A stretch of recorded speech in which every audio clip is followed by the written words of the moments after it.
தமிழ்நாட்டுல எல்லாமே சேஞ்ச் ஆயிடுச்சு. உங்க நகையையும் சேஞ்ச் பண்ணுங்க. உங்க பழைய நகைக்கு கிராமுக்கு 150 ரூபாய் கூடுதலா வாங்கி புது நகை எடுத்துக்கோங்க. அதே கம்மி சேதாரம் தான் உங்க லலிதால மட்டும்தான். ஆச்சி மசாலா எந்த சமையலும் ருசி தேடும் ரகசியம் 20 ரூபாய். ஹாலிடேஸ்னாலே அது நம்ம ஜிடி ஹாலிடேஸ் தான். GT Holidays, South India's #1 travel brand. You know you are special when you're with GT Holidays. இந்த போதைப் பொருள் நடமாட்டம்லாம் தாறுமாறா அப்படியே பரவி கொட்டி கிடக்குது. இதெல்லாம் இனிஷியல் ஸ்டேஜ்லயே யார் கண்ட்ரோல் பண்ணியிருக்கணும்? போலீஸ் டிபார்ட்மெண்ட் அப்போ யார் கையில இருந்தது? இத்தனை கேள்வி நம்மளை பார்த்து கேட்கறாங்களே, ஒரே ஒரு கேள்வி தான் நான் கேட்கணும்னு தோணுது. போலீஸ் டிபார்ட்மெண்ட்டை கையில வச்சுக்கிட்டே பிகினிங்லயே இனிஷியல் ஸ்டேஜ்லயே இந்த போதைப் பொருள் நடமாட்டத்தை ஏன் கண்ட்ரோல் பண்ணல? மனசாட்சி உள்ளவங்க இந்த பிரச்சனையெல்லாம் ஏன் நடக்குதுன்றது அவங்களுக்கே நல்லா தெரியும். இன்னைக்கு சட்டம் ஒழுங்கை பத்தி கேள்வி கேட்கக்கூடாதா அப்படின்னா தாராளமா கேட்கலாம். இது ஜனநாயக அரசு, மன்னராட்சி எல்லாம் கிடையாது, மனசாட்சி உள்ள மக்களாட்சி. அதனால கேள்வி கேட்கலாம், எல்லாருக்கும் எல்லா உரிமையும் உண்டு. விமர்சனம் செய்யலாம், எல்லாருக்கும் எல்லா உரிமையும் உண்டு. ஆனா நம்ம ஆட்சியில் என்ன நடவடிக்கைகள் எடுத்திருக்கோன்றது தெரிஞ்சுக்கிட்டு அதுக்கேற்ற மாதிரி ஒரு நடுநிலையா பேசுனீங்கன்னா கொஞ்சம் நல்லா இருக்கும். சட்டம் ஒழுங்கை பத்தி யாருக்கு என்ன யோசனை இருந்தாலும், மக்கள் நலனுக்காக யாருக்கு என்ன யோசனை இருந்தாலும் அதை தாராளமாக சொல்லலாம். நம்ம அரசு அது காது கொடுத்து கேட்கும். ஆனா நம்ம அரசனுடைய நிர்வாகத்திறன் அதை பத்தி பேசுறவங்களுக்கு ஊரடிச்சு உலையில போட்டு ஊழல் மேல ஊழலா செஞ்சுக்கிட்டு அதுல இருந்து தப்பிக்கிறதுக்கு பேர் தான் நிர்வாகத்திறன் அப்படின்னு சொன்னா, அப்படிப்பட்ட ஒரு ஊழல் செய்யற நிர்வாகத்திறனை நம்ம அரசு ஒரு நாளும் செய்யாது. பொட்டி பெட்டியா பணத்தை வச்சுக்கிட்டு, பெட்டியை வச்சு எல்லாம் செஞ்சுக்கிட்டு, போதைப் பொருள் பாதுகாவல் கழக மாடல் அரசாங்கம் செஞ்ச ஒவ்வொரு ஊழலா வெளியில வந்துகிட்டு இருக்கு. டாஸ்மாக்ல அது என்னப்பா அது பேரு, பார்ட்டி ஃபண்ட் கட்சி நிதி அப்படின்ற பேர்ல அடிச்ச கொள்ளையெல்லாம் ஒண்ணா இப்போ கவர்மெண்டோட கஜானாவுக்குள்ள கொண்டு சேர்த்துக்கிட்டே இருக்கிறோம்.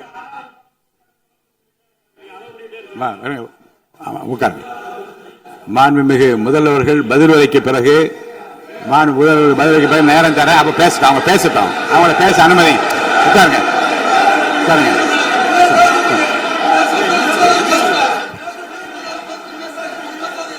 மாண்புமிகு அலோவ் பண்றேன் உட்காருங்க. மாண்பு உறுப்பினர்கள் நீங்க இங்க உட்காருங்க, அமைதியா உட்காரு. நீங்க எல்லாம் உட்காருங்க.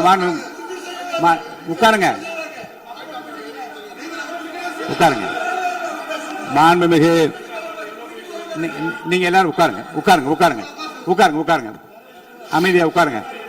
இருங்க உட்காருங்க. அப்புறம் நீங்க என்ன உட்காருங்க. நான் கொடுக்க உட்காருங்க. நான் பாயிண்ட் ஆஃப் வர கொடுங்க. நான் கொடுக்குறேன். உட்காருங்க.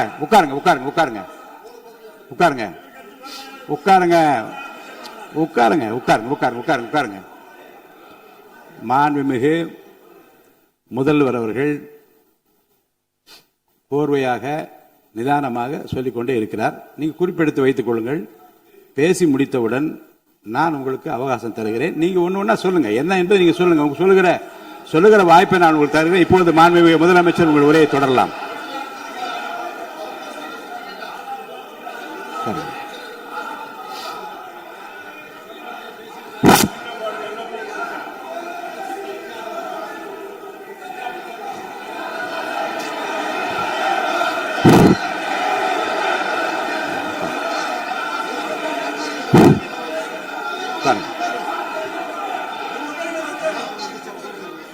நான் எழுந்த பிறகு உட்கார்றதுதான் முறை. உட்காருங்க எல்லாரும் உட்காருங்க. தேசிய உட்கார்.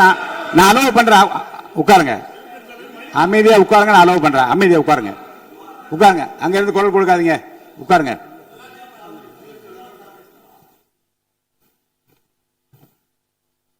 இனிமையான இந்த விவாதத்தில் இதுவரை குறுக்கீடுகள் இல்லாமல்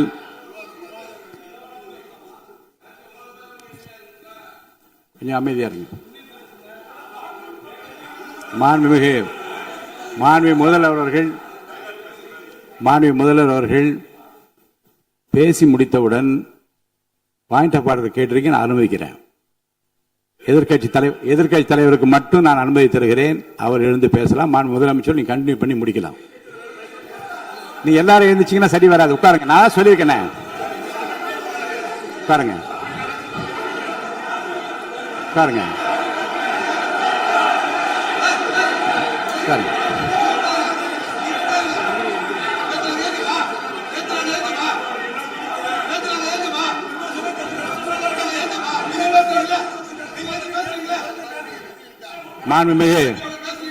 மாண்பு உறுப்பினர்கள் அமைதி காக்க வேண்டும். நேற்று எதிர்க்கட்சி தலைவர் பேசுகிற போதும் அவர் பேசுகிற எல்லாவற்றுக்கும் நான் அனுமதி அளித்தேன். அதில் பாயிண்ட் ஆஃப் கேளுங்க. அந்த விவாதத்தில் கேளுங்க. இப்போதும் மாண்புமிகு முதலமைச்சர் அவர்கள் பேசி முடித்த பிறகு நான் உங்களுக்கு அதுக்குரிய அவகாசத்தை தருகிறேன். நீங்க கேள்வி கேளுங்க. கேட்கிற உரிமையும் விளக்கத்தை பெற்றுக்கொள்ள உரிமை உங்களுக்கு இருக்கிறது. அதற்கு அவகாசம் நான் தருகிறேன்.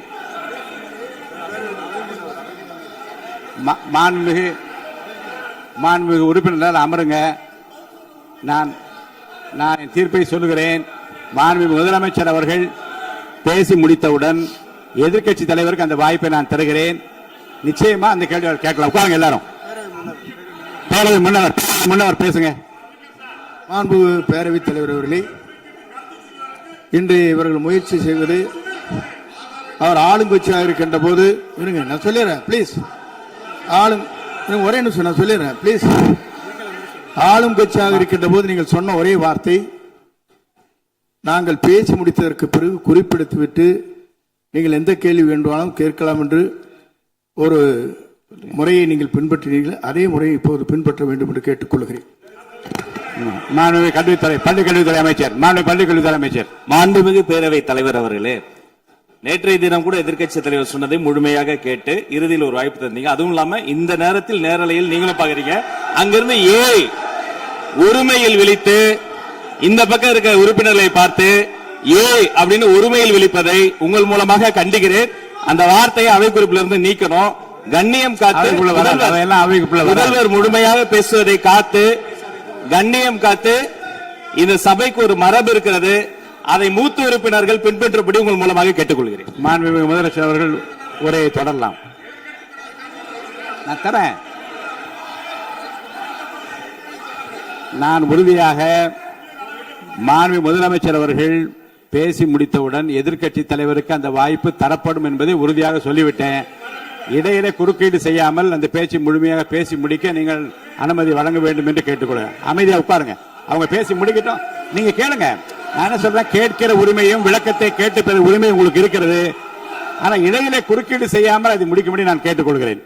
மாண்புமிகு முதலமைச்சர் அவர்கள் தொடர்ந்து நீங்க பேசலாம்.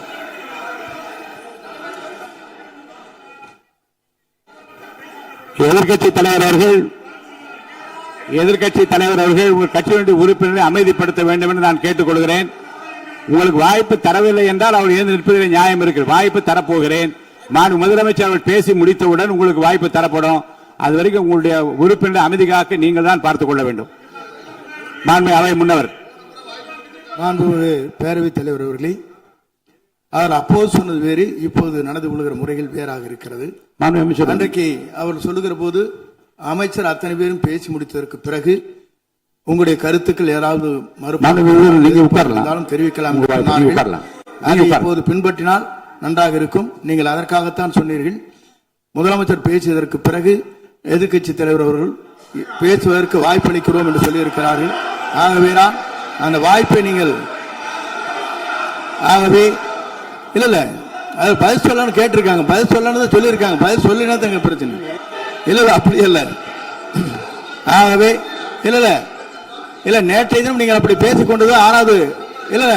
நேற்றைய தினம் நீங்கள் பேசுகிற போது ஆறாவது குறுக்கிட்டார்களா? நீங்கள் பேசுகிற போது யாருமே குறுக்கிடவில்லை. நீங்க எவ்வளவு பேசினீர்கள், எவ்வளவு வார்த்தைகள் பேசினீர்கள் என்பதெல்லாம் எங்களுக்கு தெரியும். யாருமே அதில் குறுக்கிடவில்லை. இது முதலமைச்சர், எங்கள் முதலமைச்சர் எதிர்க்கட்சி தலைவர் பேசுகிற போது யாரும் குறுக்கிட வேண்டாம் என்று சொன்னார்கள். அதை நாங்கள் பின்பற்றினோம். ஆனால் இன்றைக்கு நீங்கள் பின்பற்றவில்லை என்பதால் வேதனையாக இருக்கிறார். முன்னவர் நேற்று எதிர்க்கட்சி தலைவர் பேசுகிற போது அடுக்கடுக்காக குற்றச்சாட்டுல வைத்தார். இப்போ அதற்குரிய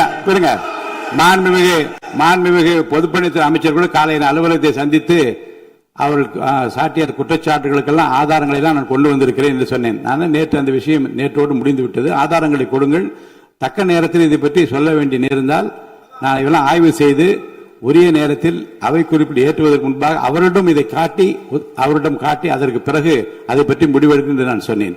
இப்போதும் சொல்லுகிறேன், முதலமைச்சர் அவர்கள் பேசிக் கொண்டிருக்கிறார், பேசி முடிக்கட்டும். எதிர்க்கட்சி தலைவருக்கு உறுதியாக நான் வாய்ப்பு தருவேன்.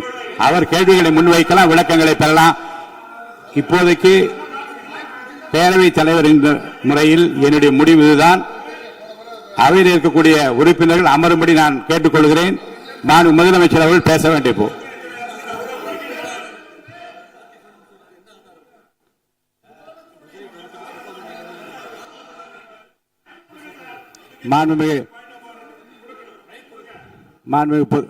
இருங்க,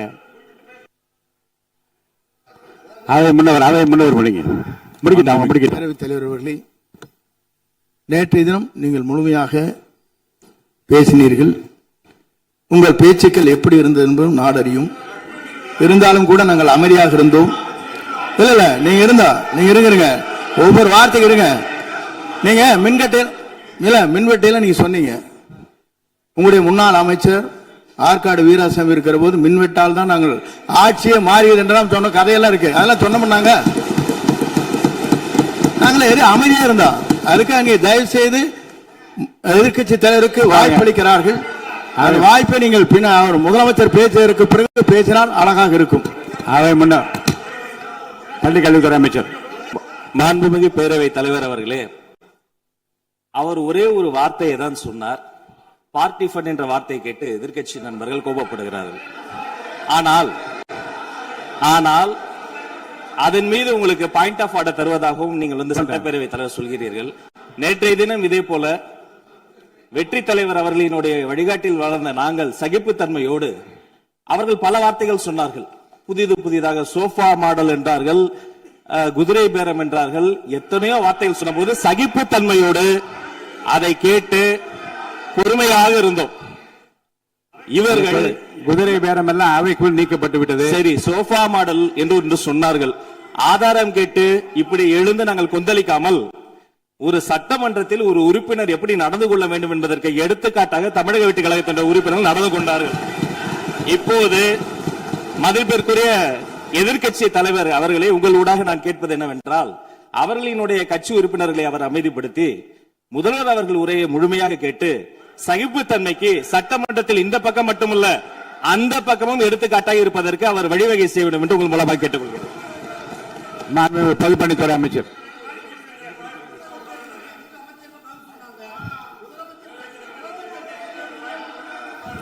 மாண்புமிகு பேரவைத் தலைவர் அவர்களே, திராவிட முன்னேற்ற கழகம் முதல் நாளில் இந்த சபையுடைய மரபையும் பாரம்பரியத்தை பற்றியும் நமக்கு வகுப்பெடுத்தார்கள். அந்த மரபுப்படி எங்களுடைய தலைவருடைய வழியில் இந்த சட்டசபையுடைய நிகழ்வுகளில் நாங்கள் கலந்து கொண்டிருக்கிறோம். நேற்று எதிர்க்கட்சி தலைவர் பேசும்பொழுது எவ்வளவோ வார்த்தைகள் உண்மைக்கு புறம்பாக சட்டத்திற்கு எதிராக ஒரே நிமிஷம் பேசுறேன். சட்டத்திற்காக பேசும் பொழுது நாங்கள் அமைதியாக இருந்தோம். ஒரு 2-3 முறை தான் வந்து அவரு பேசும்போது மினிஸ்டர்கள் நின்னாங்க. ஆனா இன்னைக்கு மாண்புமிகு முதலமைச்சருடைய முதல் உரை, கடந்த 4 நாட்களாக திராவிட முன்னேற்ற கழகம் முதலமைச்சர் ஏன் பேசலன்னு சொல்லிட்டே இருந்தாங்க. இன்னைக்கு பேச ஆரம்பிச்ச உடனே அவர் சொன்ன வார்த்தை பார்ட்டி ஃபண்ட் சொன்னார். எந்த பார்ட்டின்னு சொல்ல.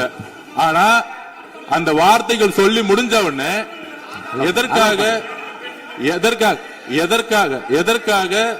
எதற்காக முதலமைச்சருடைய பேச்ச இவங்க வந்து குறுக்கிறாங்கன்னு தெரியல. நீங்கள் சொன்னது மாதிரி முதலமைச்சர் பேச வேண்டும். பேசிய பின்பு கருத்துகளுக்கு பதிலளிக்க அவர்கள் பதிலளிக்கும், நாங்களும் பதிலளிக்க தயாராக இருக்கிறது பதிவு பண்றோம். மாண்புமிகு முதலமைச்சர் அவர்கள்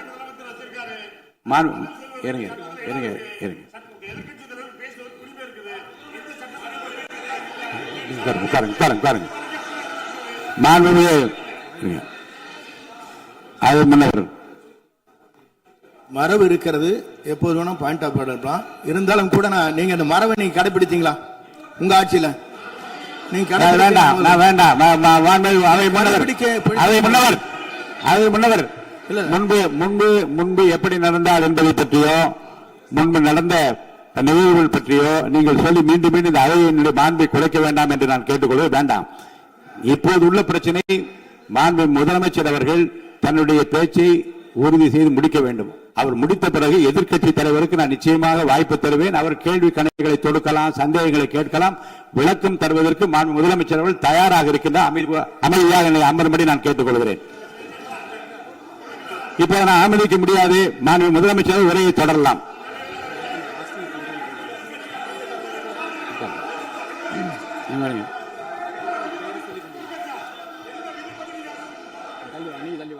மாண்புமிகு உறுப்பினர் ஆஸ்டின் உங்க இடத்துல போய் உட்காருங்க.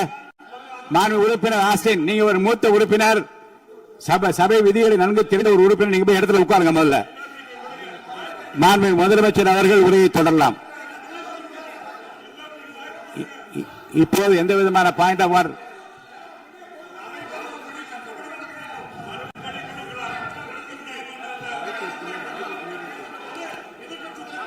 நான் வாய்ப்பு இல்லை என்று சொன்னால் நீ எழுந்து நிற்பதில் நியாயம் இருக்கிறது.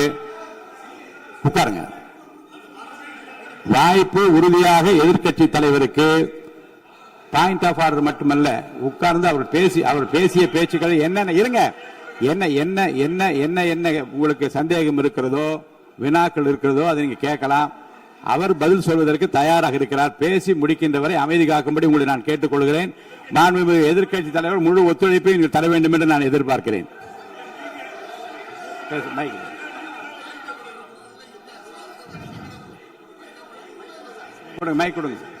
மாண்புமிகு எதிர்க்கட்சி தலைவர், பேரவைத் தலைவர், நீங்க உட்காருங்க. நேற்று நான் பேசும்போது சில அமைச்சர்கள் குறுக்கிட்டு பேசினாங்க, அதற்கு நீங்க அனுமதி கொடுத்தீங்க.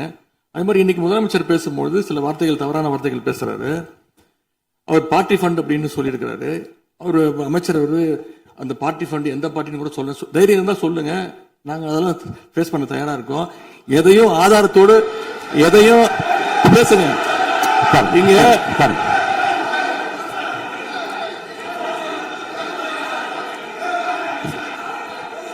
அது மாதிரி பேரவைத் தலைவர் அவர்களே, நேற்று நான் பேசி முடிஞ்சோடனே நீங்க அவை முடிஞ்சிருச்சுன்னு சொல்லிட்டீங்க. நாங்கெல்லாம் வீட்டுக்கு போயிட்டோம். வீட்டுக்கு போய் டிவி போட்டு பார்த்தா அங்க இன்னொரு அமைச்சர் இன்னும் பதில் சொல்லிட்டே இருந்திருக்கிறாரு. அதற்கெல்லாம் நாங்க இப்ப என்ன பதில் இது, என்ன மரபு இது? நீங்க இப்ப பேசிக்கிட்டே இருப்பீங்களா? நாங்க பாத்துக்கிட்டே இருக்கணுமா? அதே மாதிரி இன்னைக்கு முதலமைச்சர் அவர்கள் பேசும்போது நாங்களும் அமைதியா கேட்டுட்டு தான் இருந்தோம். ஆனா சில கருத்துக்கள் அவர் பேசும்போது அதை நாங்க அனுமதிக்க முடியாது. ஆதாரத்தோடு ஏதாவது பேசணும்னா, குற்றச்சாட்டுகள் சொல்லும் போது ஆதாரத்தோடு சொன்னீங்கன்னா அதை நாங்க ப்ரூவ் பண்றதுக்கு தயாராக இருக்கு. மாண்புமிகு உறுப்பினர் அவர்கள் இருங்க. நேற்று மாண்புமிகு எதிர்க்கட்சி தலைவர்கள் பேசியதும், மாண்புமிகு பொதுப்பணித் தலைவர்கள் பேசியதும் ஆதாரம் இல்லாமல் பேசக்கூடாது என்று நான் சொன்னேன். ஆய்வு செய்து நீக்கப்பட வேண்டியது நீக்கும் என்று சொன்னேன். இப்போது மாண்புமிகு முதல்வர் அவர்கள் பேசி முடிக்கட்டும். நீங்கள் கூறிய கருத்துப்படி அதில் ஆதாரங்கள் இல்லாத குறிப்பாக இருந்தால் அதை நீக்குவதற்குரிய உரிமை எனக்கு இருக்கிறது. ஆய்வு செய்து நான் நடவடிக்கை எடுப்பேன். இப்போது மாண்புமிகு முதலமைச்சர் அவர்கள் பேசலாம். இந்த டாஸ்மாக் மாதிரியே பல டிபார்ட்மெண்ட்லயும், மறுபடியும் சொல்றேன், கட்சி நிதின்ற பேர்ல அடிச்ச கொள்ளைய ஒன்னா கவர்மெண்டோட கஜானாக்குள்ளேயே கொண்டு சேர்த்துக்கிட்டே இருக்கிறாங்க. இப்பவும் சொல்றேன், மக்கள் பணத்துல இருந்து ஒரு பைசா கூட தொடமாட்டோம், தொடவும் விடமாட்டோம், தொட்டா விடமாட்டோம், இதுக்கு முன்னாடி தொட்டவங்களையும் விடமாட்டோம்.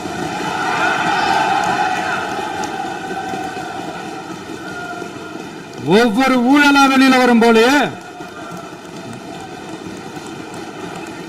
ஒவ்வொரு வேஷமா கலைஞ்சிரும் போலயே இங்க இருக்கிற நிறைய பேரு நடுங்கி போய் இதுல நம்ம மேல அவதூறு வேற. இப்ப புதுசா ஒரு வெப்பன் ஒண்ணு கொண்டு வந்திருக்காங்க. அது என்ன தெரியுமா? அவங்க தயவால தான் நம்ம ஆட்சி நடக்குதான். மக்கள் தயவால இந்த ஆட்சி நடந்துகிட்டு இருக்கு. மனசாட்சி உள்ள சக்திகளோட ஆதரவால இந்த ஆட்சி நடந்துகிட்டு இருக்கு. நாங்க தான் அனுப்பி வச்சோம் அப்படின்றாங்களே. அனுப்பி வச்சவங்களுக்கு மினிஸ்ட்ரியில இடம் கொடுத்தா ஏன் கதறீங்க? ஏன் இவ்வளவு கோபம்? ஏன் இவ்வளவு கதறல்ஸ்? இதுல இன்னொரு முக்கியமான விஷயம், மார்க்சிஸ்ட் கம்யூனிஸ்ட் கட்சி நமக்கு ஆதரவு கொடுத்தது சுயேட்சையா எடுத்த முடிவுன்னு சொல்றாங்க. அதே மாதிரி இந்திய கம்யூனிஸ்ட் கட்சி நமக்கு ஆதரவு கொடுத்தது சுயேட்சையா எடுத்த முடிவுன்னு சொல்றாங்க. இதுல எங்க இருந்து நாங்க தான் அனுப்பி வச்சோம்னா புரியலையே. மக்களுக்கு நல்லா புரியும், எல்லாத்தையும் தெளிவா பார்த்துக்கிட்டு இருக்கிறாங்க.